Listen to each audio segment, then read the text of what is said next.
Start करेंगे Euclid's की जो पोस्टुलेट्स हैं। पिछली वीडियो में हमने एक्सियम्स को कवर किया था। अगर आपने वो वीडियो नहीं देखी है तो पहले उसको देखें, फिर ये वाली वीडियो देखें। तो यूक्लिड की जो 5 पोस्टुलेट्स हैं उनमें से फर्स्ट पोस्टुलेट जो है वो कहती है स्ट्रेट लाइन में be drawn from any point two any other point, यानी एक सीधी रेखा एक स्ट्रेट पॉइंट, एक पॉइंट से दूसरे पॉइंट तक एक स्ट्रेट लाइन खींची जा सकती है। ठीक है, ये लाइन इस प्रकार से खींची जा सकती है, ये कहती है फर्स्ट पोस्टुलेट। ठीक है, फर्स्ट पोस्टुलेट में एक बहुत ही इंपॉर्टेंट चीज़ जो हमारे पास आती है वो है एक्सियम 5.1। कह रहा है कि given two distinct points there is a unique line that passes through them, यानी कि दो पॉइंट के बीच से केवल एक ही लाइन उनको क्रॉस करते हुए आगे जा सकती है। ठीक है, समझ रहे हो आप। इस प्रकार से अगर एक पॉइंट होगा तो बहुत सारी लाइन उसको क्रॉस कर सकती हैं, यहाँ पे भी सेम है। लेकिन अगर दो होंगे, जैसे ये माना इस पॉइंट को हम ए नाम दे देते हैं, इस पॉइंट को हम बी नाम दे देते हैं, तो ए और बी से को पास करते हुए केवल यूनिक लाइन गुजर सकती है। ये है हमारी एक्सियम 5.1। ठीक है, 5.1 क्या कहती है कि दो पॉइंट से कितनी लाइन गुजर सकती है, एक। ठीक है, तो हम लिख सकते हैं टू पॉइंट से कितनी लाइन पास हो सकती है, 1। ठीक है, ओनली 1, ये यूनिक लिख सकते हैं आप। और एक पॉइंट से कितनी गुजर सकती है, इनफाइनाइट।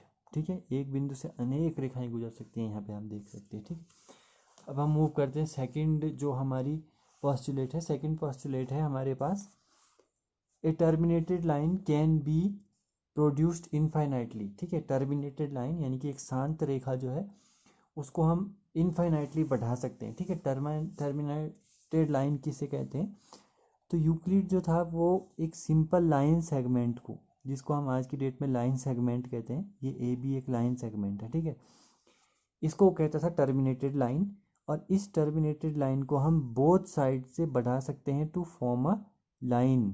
इस लाइन सेगमेंट को हम इस प्रकार से बढ़ा सकते हैं कि ये क्या बन जाए, एक लाइन बन जाए। ठीक है, ये लाइन सेगमेंट था पहले, इसको हम बोथ एंड से बढ़ाकर एक लाइन बना सकते हैं। ठीक है, ये हुई हमारी सेकंड पोस्टुलेट। थर्ड पोस्टुलेट की ओर बढ़ते हैं। हमारी जो थर्ड पोस्टुलेट है वो है a circle can be drawn with any centre and any radius. एक सर्कल जो अगर हमें बनाना होगा, जैसे कि एक सर्कल हम यहाँ पे बना रहे हैं, तो कोई सा भी सर्कल अगर हम कहीं पे भी बनाएं तो उसको हम किसी भी रेडियस का और किसी भी सेंटर का बना सकते हैं। ठीक है, ये तो आप जानते ही हैं। ये ओ हो गया इसका सेंटर, या सी जो भी आप लेते हैं, ओ ए, ये हो गई इसकी रेडियस। तो ये रेडियस कितनी भी हो सकती है, सेंटर कुछ भी हो सकता है। ठीक है, तो ये थी थर्ड पोस्टुलेट, सिंपल सी पोस्टुलेट है। अब हम देखते हैं फोर्थ पोस्टुलेट को। जो फोर्थ पोस्टुलेट है वो है all right angle are equal to one another. सारे राइट एंगल एक दूसरे के बराबर होते हैं। जैसे कि हम ले लेते हैं एक राइट एंगल हम ले लेते हैं, ये हो गया ए बी सी। ठीक है, A B C right angle. अब आपको पता है राइट एंगल कितने के होते हैं, 90 डिग्री के। ठीक है, अब चाहे आप इसको बड़ा बना लो, ये हो जाएगा पी क्यू और आर। ठीक है, ये भी राइट एंगल है तो ये भी 90 डिग्री का होगा। तो यूक्लिड के अनुसार, या हम सिंपल भी देख सकते हैं कि सारे right angle A B C P Q R, या और भी कोई राइट एंगल होंगे हमारे पास, तो वो भी हमेशा एक दूसरे के इक्वल होंगे। ठीक है, all right angle are equal to one another. ये थी यूक्लिड की फोर्थ पोस्टुलेट। अब आती है यूक्लिड की सबसे इंपॉर्टेंट पोस्टुलेट जो है कि है फिफ्थ पोस्टुलेट। ठीक है, फिफ्थ पोस्टुलेट क्या है, if a straight line falling on two straight lines makes the interior angle on the same side of it taken together less than two right angle, then the two straight lines, if produced infinitely, meet on the side which the sum of the angle is less than two right angles। ठीक है, इसका कहने का मतलब है अगर दो straight line, ठीक है, एक स्ट्रेट लाइन ये है और एक स्ट्रेट लाइन ये है हमारे पास, अब इन दो स्ट्रेट लाइन के ऊपर एक और स्ट्रेट लाइन गिरती है, तो कहना है कि अब देखो ध्यान से देखो, if a straight line falling on two straight lines. ठीक है, ये दो स्ट्रेट लाइन है, एक स्ट्रेट लाइन इस पर गिर रही है, makes the interior angle on the same side of taken together less than two right angle. वो कह रहा है कि जिस तरफ इनके जो इंटीरियर एंगल है, एक यहाँ पे बन रहा है, एक यहाँ पे बन रहा है 1 2, एक यहाँ बनेगा 3 और एक यहाँ पे बनेगा 4।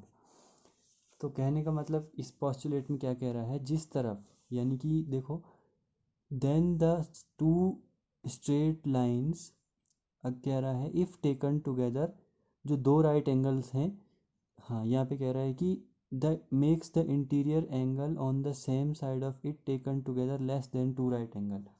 जहाँ पे जो इंटीरियर एंगल का सम होगा वो टू राइट एंगल से कम होगा। टू राइट एंगल मतलब 90 + 90 यानी कि 180 डिग्री, यानी कि जिस तरफ 180 डिग्री से कम होगा, यानी कि अगर एंगल 1 + एंगल 2 जो है वो लेस देन है 180 से, तो क्या होगा कि ये जो लाइन है अगर हम इसको इस तरफ से आगे बढ़ाएं, ठीक है, तो ये इनफाइनाइटली आगे बढ़ाने पर कहीं पे मिलेंगी।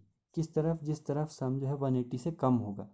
जिस तरफ अगर सम 180 है, 3 + 4 = 2 राइट एंगल के बराबर है, यानी कि 180 है, तो उस तरफ वो लाइन जो है वो कभी नहीं मिलेंगी, ठीक है। तो ये किस, एक बार फिर समझते हैं क्या कह रहा है कि अगर दो सीधी रेखाओं को एक तिरछी रेखा काटती है, या टू स्ट्रेट लाइन को एक और स्ट्रेट लाइन काटती है, तो जिस तरफ जो इंटीरियर एंगल का जो सम होगा वो 180 से कम होगा, उस ओर अगर हम उन लाइन को आगे बढ़ाएं तो वो इनफाइनेटली आगे बढ़ाएं तो वो एक बिंदु पर मिलेंगी, और जिस ओर 180 होगा उस ओर वो वहाँ पर नहीं मिलेंगी, ठीक है। तो ये मोस्ट इंपॉर्टेंट पोस्टुलेट है यूक्लिड की, ये आपको ध्यान से समझनी है। एक बार फिर समझते हैं। अगर टू स्ट्रेट लाइन को एक और स्ट्रेट लाइन कट करती है, तो जिस ओर इंटीरियर एंगल का जो सम है वो 180 डिग्री से कम होगा, उस ओर अगर हम उन लाइन को इनफाइनेटली आगे बढ़ाएंगे तो वो एक बिंदु पर काटेंगी, और जिस ओर अगर 180 है उस ओर वो नहीं काटेंगी, ठीक है। अगर 3 और 4 की तरफ 180 से कम होता तो यहाँ पे ये काट देती, लेकिन यहाँ पे तो मैंने इनको पैरेलल बनाया है इसलिए ये नहीं काट रही है। और ध्यान रखना कि ये जो पोस्टुलेट है ये हमें पैरेलल लाइन की ओर भी ले जाती है, पैरेलल लाइंस का हिंट भी देती है कि अगर 180 होगा तो ये कभी नहीं काटेगी, 180 होगा तो कभी नहीं काटेगी, दोनों ओर तो कभी नहीं काटेगी। इसका मतलब ये जो लाइन होंगी ये पैरेलल लाइन होंगी, ठीक है। तो इतना आप तैयार कीजिए, तब तक के लिए थैंक यू।